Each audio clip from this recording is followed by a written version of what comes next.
دی debate में खुश आमदीद। ज़रा तसव्वुर करें, आप अपने घर से हज़ारों मील दूर हैं। जिस शहर में आप रुके हुए हैं वहाँ एक बम धमाका होता है और आपका इदारा जो आपकी हिफाजत का जिम्मेदार है आपसे कहता है कि आप वहीं रहें और अपना काम मुकम्मल करें। ऐसे में इदारे की जिम्मेदारी कहाँ ख़त्म होती है और आपका अपनी हिफाजत का हक कहाँ से शुरू होता है? ये कोई फ़र्ज़ी सूरत हाल नहीं है। पाकिस्तान के दौरे पर मौजूद श्रीलंकन क्रिकेट टीम इस्लामाबाद में एक खुदकश हमले के बाद इसी कशमकश का शिकार है। कई खिलाड़ी खौफजदा हैं और वतन वापस जाना चाहते हैं, लेकिन श्रीलंका क्रिकेट बोर्ड ने उन्हें दौरा जारी रखने की हिदायत की है, साथ में एक जायजे की तंबीह भी दी है। तो आज हमारे तज्जिए का मरकजी सवाल ये है कि क्या एक स्पोर्ट्स गवर्निंग बॉडी को ये हक हासिल है कि वो सिक्योरिटी के हकीकी खदशात के बावजूद खिलाड़ियों को खेलने पर मजबूर करे? मेरा मौक़िफ़ ये है कि बोर्ड का फैसला सख्त ज़रूर है, लेकिन बैनुल अक़वामी वादों, सिफारती जिम्मेदारियों और आला तरीन सतह की सिक्योरिटी यकीन दहानियों के पेश नज़र ये एक ज़रूरी कदम है। जबकि मैं ये समझता हूँ कि खिलाड़ियों की ज़हनी और जिस्मानी हिफाजत हर चीज़ पर मुकद्दम है। किसी भी खिलाड़ी पर दबाव डालकर उसे एक ऐसी जगह रहने पर मजबूर करना जहां वो खुद को गैर महफूज समझे, ना सिर्फ गैर अखलाकी है बल्कि ये खिलाड़ियों के बुनियादी हुकूक की एक, आप कह लें कि संगीन खिलाफ वर्जी है। देखें, मैं अपने मौक़िफ़ की वजाहत करती हूँ। श्रीलंका क्रिकेट यानी SLC का जो फैसला है उसे सिर्फ खिलाड़ियों के नुक्ते नज़र से नहीं देखा जा सकता। एक गवर्निंग बॉडी के तौर पर SLC की जिम्मेदारियां कई गुना ज़्यादा हैं। उन्हें दो ममालिक के दरमियान क्रिकेट के ताल्लुकात, बैनुल अक़वामी कैलेंडर के तक़द्दुस और इन मुआहिदों को भी देखना होता है जिन पर करोड़ों डॉलर और साख दाव पर लगी होती है। यहाँ सबसे अहम बात यह है कि पाकिस्तान क्रिकेट बोर्ड के चेयरमैन, जो मुल्क के वज़ीर दाखिला भी हैं, उन्होंने ज़ाती तौर पर टीम से मुलाकात की है। ये कोई मामूली यकीन दहानी नहीं है, ये रियासत की तरफ से दी गई सबसे ऊंची सतह की ज़मानत है, जिसे उर्फ़े आम में प्रेसिडेंशियल लेवल सिक्योरिटी कहा जाता है। इसके अलावा पाकिस्तान में श्रीलंकन हाई कमिश्नर ने भी खुद इंतज़ामात का जायज़ा लेकर उन पर इत्मीनान का इजहार किया है। बोर्ड की तरफ से बाज़ाब्ता जायजे की वार्निंग को सिर्फ एक धमकी के तौर पर देखना मेरे ख्याल से दुरुस्त नहीं। ये एक इंतज़ामी बयान है जिसका मकसद ये वाज़े करना है कि मुआहिदे की पासदारी सब पर लाजिम है। अगर ऐसा ना हो तो बैनुल अक़वामी क्रिकेट का ढांचा ही बिखर जाएगा। मैं आपकी बात समझता हूँ कि बोर्ड की जिम्मेदारियां वसी हैं, लेकिन मेरे नज़दीक इस मामले का नुक्ते आगाज़ ही गलत है। हम इसे मुआहिदों और सिफारतकारी के ज़ाविये से देख रहे हैं, जबकि इसे इंसानी हिफाजत के ज़ाविये से देखा जाना चाहिए। ये खौफ बेबुनियाद नहीं है। जिस शहर में वो रह रहे हैं वहाँ एक खुदकुश हमला हुआ है और इस सब के पस मंज़र में वो 2009 का लाहौर का खौफनाक हमला भी है, जिसका शिकार यही श्रीलंकन टीम हुई थी। वो ज़ख्म आज भी ताज़ा हैं। आप जायजे को एक इंतज़ामी कार्रवाई कह रही हैं, लेकिन जब खिलाड़ी पहले ही शदीद ज़हनी दबाव का शिकार हों तो ये अल्फाज एक वाज़े धमकी बन जाते हैं। इसका मतलब तो यही है कि या तो खेलो या अपने कैरियर के नताइज भुगतने को तैयार रहो। ये तो बोर्ड की ड्यूटी ऑफ केयर की सरी खिलाफ वर्जी है। बोर्ड की पहली और आखिरी जिम्मेदारी अपने खिलाड़ियों की फलाह बहबूद होने चाहिए। कोई भी ट्रॉफी या टीवी राइट्स का मुआहदा इंसानी जान से बढ़कर नहीं हो सकता। यकीन दहानियां अपनी जगह, लेकिन कोई भी गारंटी आप जानते हैं कि वो गोली प्रूफ नहीं होती। ठीक है, लेकिन यहाँ एक मसला है। आप 2009 का हवाला दे रहे हैं और वो बिलाशुबा एक अलमनाक वाक़या था, लेकिन क्या हम ये मान लें कि उस एक वाक़े की वजह से पाकिस्तान हमेशा के लिए एक नो गो जोन बन गया है?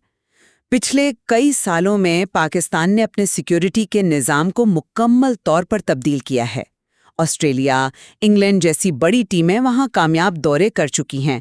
आप वज़ीर दाखिला की गारंटी को महज एक बयान कहकर रद्द नहीं कर सकते। ये इस बात का सबूत है कि रियासत खुद इस दौरे की कामयाबी की जिम्मेदारी ले रही है। अगर हम इस सतह की यकीन दहानी को भी मुस्तरद कर देंगे तो फिर तो बैनुल अक़वामी खेल कहीं भी मुमकिन नहीं रहेगा। आप एक बहुत अहम सवाल उठा रहे हैं, लेकिन मेरा सवाल यह है कि 2009 में टीम को सिक्योरिटी नहीं दी गई थी। उस वक्त भी तो गारंटियां दी गई होंगी, वो क्यों नाकाम हुई? और आज की गारंटी में ऐसा क्या खास है कि खिलाड़ी उस पर आंखें बंद करके यकीन कर ले? मसला गारंटी के होने या ना होने का नहीं है, मसला उस खौफ का है जो खिलाड़ियों के जहनों में बैठ चुका है। और खौफ में मुब्तला जहन कारकर्दगी नहीं दिखा सकता।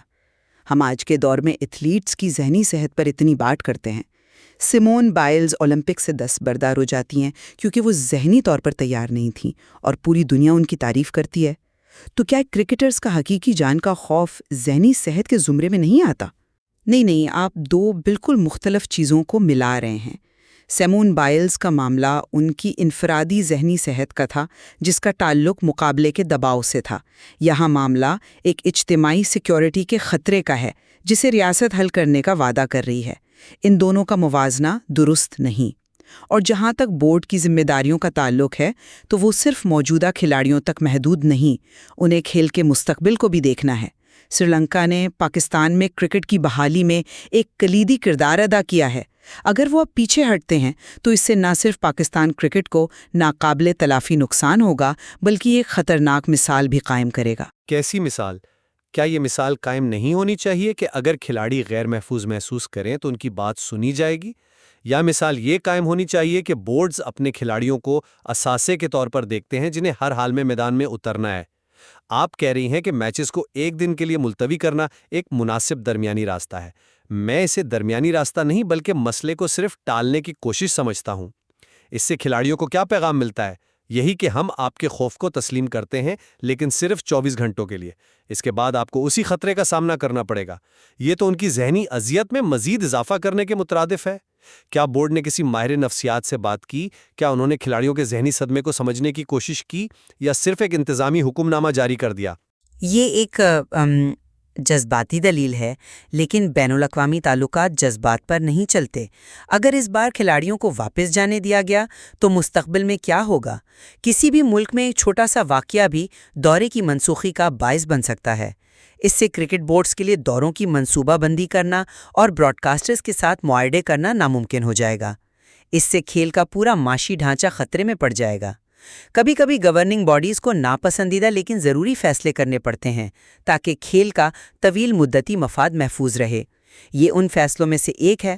میچ کو ملتوی کرنے کا مقصد صرف وقت حاصل کرنا نہیں تھا بلکہ کھلاڑیوں کو یہ موقع دینا تھا کہ وہ خود سیکیورٹی کے نئے اور بہتر انتظامات کا مشاہدہ کر سکیں اور اعلیٰ حکام سے براہ راست بات کر کے اپنے خدشات دور کر سکیں۔ تو کیا کھیل کا معاشی ڈھانچہ کھلاڑیوں کی جان سے زیادہ اہم ہے؟ اصل سوال تو یہی ہے۔ آپ جس طویل مدتی مفاد کی بات کر رہی ہیں اس کی قیمت کون ادا کر رہا ہے؟ وہ کھلاڑی جو میدان میں کھڑے ہیں۔ بورڈ کے آفیشلز تو محفوظ کمروں میں بیٹھے ہیں۔ ہم یہ کیسے بھول سکتے ہیں کہ یہ کھلاڑی بھی انسان ہیں، ان کے بھی خاندان ہیں۔ وہ اپنے گھر والوں سے کیا کہیں گے کہ ایک معاہدے کی وجہ سے انہیں اپنی جان خطرے میں ڈالنے پر مجبور کیا جا رہا ہے؟ جو مثال یہاں قائم ہو رہی ہے وہ یہ ہے کہ معاہدے اور پیسے انسانوں سے زیادہ اہم ہیں۔ کیا یہ وہ ریاست ہے جو ہم چھوڑنا چاہتے ہیں؟ اصل مثال تو یہ قائم ہونی چاہیے کہ کھیل کی دنیا اپنے ایتھلیٹس کی قدر کرتی ہے، ان کی آواز سنتی ہے اور ان کی حفاظت کو ہر چیز پر ترجیح دیتی ہے۔ آخر میں اپنے موقف پر قائم ہوں کہ سری لنکا کرکٹ کا فیصلہ ایک مشکل لیکن ذمہ دارانہ فیصلہ تھا۔ یہ صرف کرکٹ کا میچ نہیں ہے، یہ دو ممالک کے درمیان اعتماد کی بحالی کا ایک عمل ہے۔ اس فیصلے میں بین الاقوامی کرکٹ کے استحکام، پاکستان کے ساتھ دہائیوں پرانے تعلقات اور سب سے بڑھ کر ایک خود مختار ریاست کی طرف سے دی گئی اعلیٰ ترین سیکیورٹی گارنٹی پر اعتماد کا اظہار شامل ہے۔ بعض اوقات بڑے مقصد کے لیے سخت فیصلے ناگزیر ہوتے ہیں۔ اور میں یہی کہوں گا کہ کوئی بھی مقصد انسانی جان سے بڑا نہیں ہوتا۔ کھلاڑیوں کے حقیقی خوف کو انتظامی دباؤ اور تادیبی کارروائی کی دھمکی سے خاموش کرانا بنیادی طور پہ غلط ہے۔ انسانی حفاظت اور ذہنی سکون کو ہر معاہدے، ہر مالی مفاد اور ہر سفارتی تعلق پر فوقیت حاصل ہونی چاہیے۔ اگر ہم یہ نہیں کر سکتے تو ہم کھیل کی روح کو ہی ختم کر رہے ہیں۔ کھلاڑی روبوٹ نہیں ہے، انسان ہے اور ان کے ساتھ انسانوں جیسا سلوک ہی ہونا چاہیے۔ یہ واضح ہے کہ یہ معاملہ ایک طرف ادارے کی ذمہ داریوں اور دوسری طرف انفرادی حقوق کے درمیان ایک گہری اور پیچیدہ کشمکش کو ظاہر کرتا ہے۔ اس مواد کے کئی اور پہلو بھی ہیں جو اس بحث کو مزید گہرائی دے سکتے ہیں اور یہ ثابت کرتے ہیں کہ جب کھیل اور سیاست کی سرحدیں آپس میں ملتی ہیں تو کوئی بھی فیصلہ آسان نہیں ہوتا۔